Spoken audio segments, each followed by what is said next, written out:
कौन गरीब नवाज? अल्लाह अकबर। एक उसूल है मंदिर में दूध चढ़ाने का। बच्ची कहने लगी, पंडित जी की बेटी भी कहने लगी, अब्बा इजाजत दें, आज हम दूध लेके जाएंगे। ठीक है जी।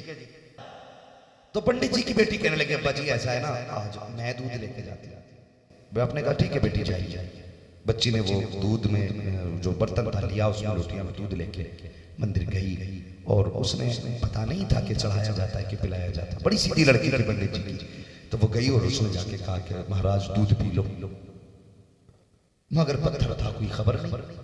उसने फिर कहा दूध पी लीजिए, फिर कोई आवाज नहीं आई। बच्ची को ये लगा शायद मेरे भगवान मुझसे नाराज है, मेरे भगवान मुझसे नाराज है। उसने कहा महाराज कोई खत्म हो गई हो तो क्षमा चाहता हूं, मेरे अब्बू रोज दूध लाते हैं, आपको पिला के लाते, मैं उन्हीं की बेटी हूं, मुझसे भी ये दूध आप स्वीकार कर ले, पी लीजिए ना। कोई आवाज नहीं आई। बच्ची को एहसास हुआ शायद कोई खता करके आई हूं, जिस वजह से महाराज नाराज हैं, कोई गलती की है इसलिए नाराज हैं। जब कई बार बच्ची ने कहा ना दूध नहीं पिया गया, बच्ची ने तो दूध एक तरफ रखा, कहने लगी महाराज अगर तू नाराज है ना, मैं कसम खाती हूँ उस वक्त तक नहीं जाऊंगी जब तक तुझे राजी नहीं कर लेती हूँ। उसने अपना सर उसके पैरों में मारना शुरू किया, कहा उस वक्त तक मैं सर नहीं रोकूंगी, या तो तू राजी हो जाए या मेरी जान चली जाए। ये कह के बच्ची ने सर मारना शुरू किया, इतना सर पटका कदमों में के खून बहने लग गया। अचानक पीछे से सरकार गरीब नवाज का गुजर हो जाता है। आपने बच्ची को सर मारते हुए देखा, आए बच्ची के सर के नीचे हथेली लगाई, बच्ची ने नरम चीज महसूस की, सर उठा के देखा, सामने अजमेर वाला गरीब नवाज था। कहा बाबा क्या बात है? आप फरमाते बेटी बता तो सकी क्या मामला है, अपने आप को मुसीबत में क्यों डाल रखी है? बच्ची ने कहा सुनिए जी बाबा वो आपका धर्म है, ये हमारा धर्म है, हमें हमारा काम करने दे, आप अपना काम करें। आप कहते बेटी बताना, हो सकता है मैं तेरे किसी काम आ जाऊं। बच्चे ने कहा अच्छा बाबा तो सुनिए, मेरे बाप रोज दूध लेके आते हैं, इन पे चढ़ा के जाते हैं, लेकिन आज मैं दूध लेके आई हूँ तो ये पीने तैयार नहीं है। मैंने कसम खाई है जब तक ये दूध पिएंगे नहीं तब तक मैं जाऊंगी नहीं। सुनो प्यारे, ये भी हो सकता था गरीब नवाज ये कहते थे बेटी से पिलाया नहीं जाता, चढ़ाया जाता है, लेकिन ये नहीं कहा कि ऊपर डालते चली जा, कदमों पे भगाते चली जा। फरमाते अच्छा कब तक नहीं जाएगी? जब तक पिला नहीं दूंगी तब तक नहीं जाऊंगी। मैंने कसम खाई है, ये एक राजपूत की कसम है। गरीब नवाज मुस्कुरा के कहते हैं बेटी फिक्र न कर, हम तेरी कसम छूटने नहीं देंगे। आपने फरमाया देखता नहीं बच्ची दूध के लिए रो रही है, पी क्यों नहीं लेता है? उसने दूध नहीं पिया, फिर कहते समझ में नहीं आया दूध क्यों नहीं पीता, फिर नहीं पिया। जब आपने देखा अब भी नहीं पिया है, गरीब नवाज ने मूर्ति के कान पकड़े और घुमा के कहा पीता है कि नहीं? इतना कहना था खुद ब खुद मूर्ति ने दूध उठा के पीना शुरू कर दिया। जैसी कान बैठा ना, पीना शुरू कर दिया। पता चला मूर्ति भी जानती है गरीब नवाज आम बेटा नहीं, मुस्तफा का बेटा है,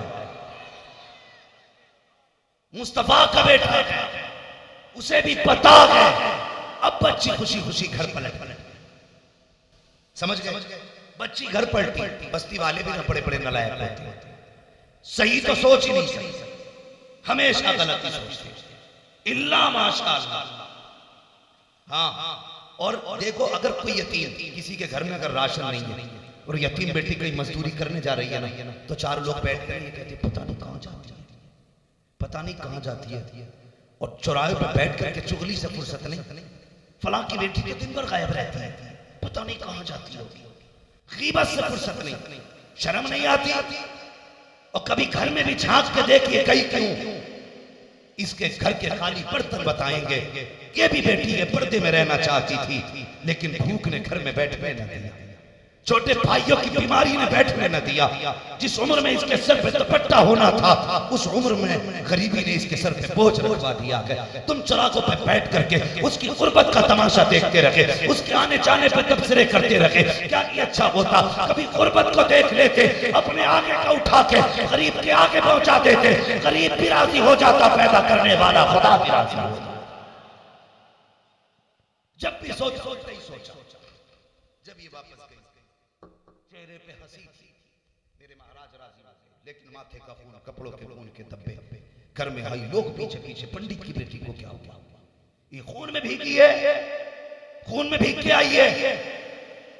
कहने लगा क्या हुआ? बच्ची ने पूरी बात बताई। गांव वाले कहने लगे पंडित तेरी बेटी झूठ बोल रही है। कहा क्यों? क्या ये काला करके आई है, लेकिन बता बात कुछ और रही है। पंडित ने बेटी से कहा बेटी मैं तेरा बाप सच बता हुआ क्या था? बच्ची ने कहा नहीं, जो मैं कह रही हूँ वही सच है।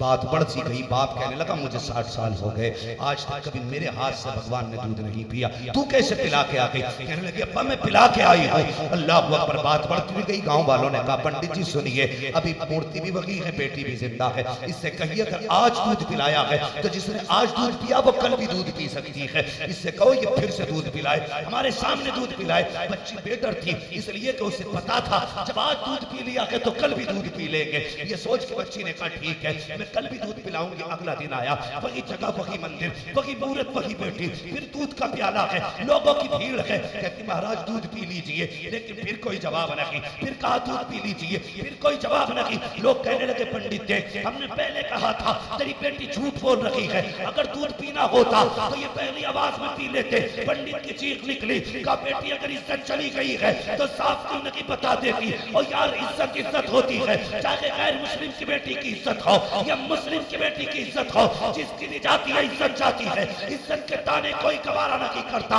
जब बस्ती वालों ने कहा था पंडित तेरी बेटी की इज्जत जा चुकी है, इसने झूठ बोला है, बच्ची की आंख में आंसू आई, रो के आगे बढ़ी, कहने लगी महाराज दूध पीते हो या कल वाले बाबा को बुलाना पड़ेगा।